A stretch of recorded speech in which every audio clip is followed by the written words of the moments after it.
تو ابھی پچھلے دنوں بھی یہ بہت زیادہ مسئلہ ڈسکس ہوا تھا کہ پسند کی شادی، تو نکاح کس سے کرنا چاہیے اور پسند کی شادی کے حوالے سے بھی میں کچھ گزارشات کروں۔ دیکھیں، نبی کریم علیہ الصلوۃ والسلام کا ایک فرمان ہے، آقا علیہ الصلوۃ والسلام نے فرمایا کہ اگر تم میں سے کسی شخص کو کسی سے عشق ہو جائے، محبت ہو جائے، اور پھر وہ پاک باز رہے حتیٰ کہ اس غم کے اندر مر جائے، تو اب وہ شہید کہلائے گا۔ یہ حدیث مبارکہ ہے۔ تو اس سے یہ بات تو معلوم ہوئی کہ ہمارا دل کسی کی جانب مائل ہو جانا یہ ہمارے اختیار میں نہیں ہے، چاہے وہ لڑکا ہو چاہے وہ لڑکی ہو، یہ ہمارے اختیار میں نہیں ہے۔ اب اگر مثال کے طور پر لڑکا یا لڑکی اپنی مرضی سے کہیں خواہش کا اظہار کرتے ہیں کہ بھئی ہمیں نکاح کرنا ہے فلاں مقام پر،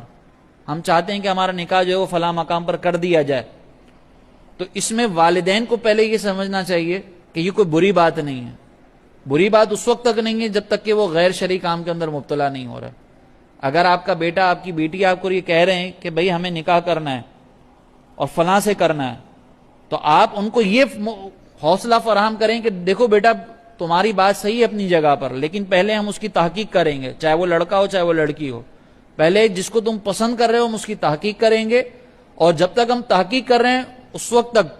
تم نے خاموش رہنا ہے، بالکل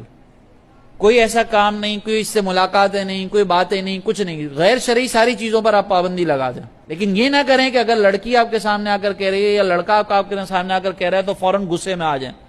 بھائی وہ اگر یہ خواہش کا اظہار کر رہے ہیں تو یہ فطری تقاضا ہے۔ سیدہ خدیجۃ الکبریٰ رضی اللہ تعالی عنہا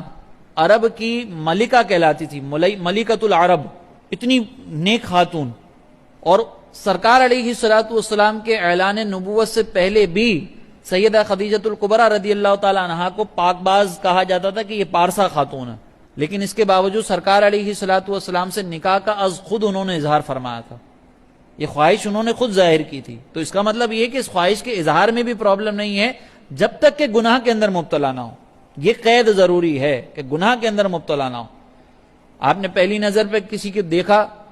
اور آپ کا دل ادھر مائل ہو گیا، اب آپ نکاح کرنا چاہتے ہیں، کوئی مسئلہ نہیں۔ ایک طرف تو والدین کو یہ سمجھنا چاہیے، دوسری طرف اولاد کو یہ سمجھنا چاہیے کہ اگر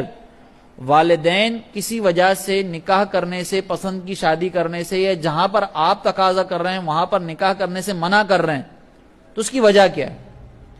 جیسے مثال کے طور پر ہمارے یہاں پر کمیونٹی سسٹم ہوتا ہے کہ بھئی کمیونٹی کے اندر نکاح کریں گے، اس سے باہر نہیں کریں گے۔ باہر نکاح کرنا شرعی طور پر جائز ہے، لیکن والدین کیوں منع کرتے ہیں؟ اس کی وجہ ہوتی ہے۔ وجہ یہ ہے کہ جس کمیونٹی میں آپ خواہش کا اظہار کر رہے ہیں، ہو سکتا ہے ان کی عادات، ان کے اطوار آپ کے خاندان سے نہیں ملتے ہوں۔ بعض اوقات ایسا ہوتا ہے کہ کچھ کمیونٹی کے اندر عادت ہوتی ہے کہ وہ گھر میں گندگی رکھتے ہیں۔ اب اگر لڑکا مثال کے طور پر ایسی کمیونٹی سے کوئی لڑکی سے شادی کرنا چاہتا ہے کہ مجھے یہ پسند ہے، اب گھر کا تقاضا کیا ہے؟ ماحول صاف ستھرا رہے، یہ لڑکی آ کر گھر کے اندر گندگی مچا رہی ہے، روز جھگڑے ہوں گے، روز لڑائیاں ہوں گی،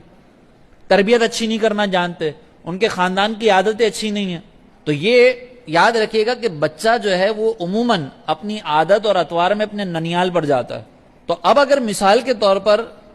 لڑکا کسی ایسی لڑکی سے نکاح کرنا چاہتا ہے کہ وہ ننیال والے انتہائی خطرناک لوگ ہیں، گالیاں دیتے ہیں، بری عادتوں کے اندر مبتلا ہیں، ماں بھی ایسی ہے، وہ لڑکی بھی ایسی ہے، اپنے خاندان سے متاثر ہوئی ہے، اب آپ کہہ رہے ہیں کہ نہیں میں نکاح تو اسی سے کروں گا، ورنہ میں اپنے آپ کو جو ہے وہ جان سے مار دوں گا، دھمکیاں دے رہے ہیں، والدین کو بلیک میل کر رہے ہیں، تو یہ رویہ بھی غلط ہے۔ اگر آپ کو یہ لگتا ہے کہ والدین خدا نہ خواستہ آپ کے دشمن ہیں اس لیے آپ کو منع کر رہے ہیں، تو آپ سے بڑا بیوقوف کوئی نہیں ہے۔ والدین کبھی بھی کسی کے دشمن نہیں ہوتے، والدین آپ سے زیادہ تجربہ رکھتے ہیں، انہوں نے آپ سے زیادہ ایسے عشق کے اندر مبتلا لوگوں کے خاندانوں کو تباہ ہوتے ہوئے دیکھا، ان کو پتا ہوتا ہے کہ اگر یہ اس مقام پر نکاح کرے گا نا تو 2 دن کے اندر طلاق بھی دے دے گا، یا پھر ساری زندگی کڑتا رہے گا، اور ایسا ہوتا ہے۔ والدین کی مخالفت میں جا کر جب نکاح کیا جاتا ہے تو پھر وہاں پر تباہی ہوتی ہے۔ تو بیلنس بہت ضروری ہے پسند کی شادی کے اندر، والدین کی طرف سے بھی اور اولاد کی طرف سے بھی۔ والدین پہلے تو اولاد کو یہ اعتماد فراہم کریں کہ اگر وہ لڑکا یا لڑکی معیار پر پورا اتریں گے تو تمہارا نکاح کر دیا جائے گا، اور اگر معیار پر پورا نہیں اتریں گے تو پھر تمہیں کمپرومائز کرنا پڑے گا، تمہیں ہمارا ساتھ دینا پڑے گا۔ اور لڑکے کو بھی یا لڑکی کو بھی، اولاد کو بھی یہ چاہیے کہ اپنی طرف سے اپنے والدین کو یہ اعتماد فراہم کریں کہ نہیں جو کہیں گے ہوگا وہی، جو آپ کہیں گے فائنل وہی ہوگا، میں نے صرف اپنی خواہش کا اظہار کیا ہے۔ تو یہ ہمارے معاشرے کے اندر ایک بیلنس اس کے حوالے سے بھی بہت زیادہ ضروری ہے۔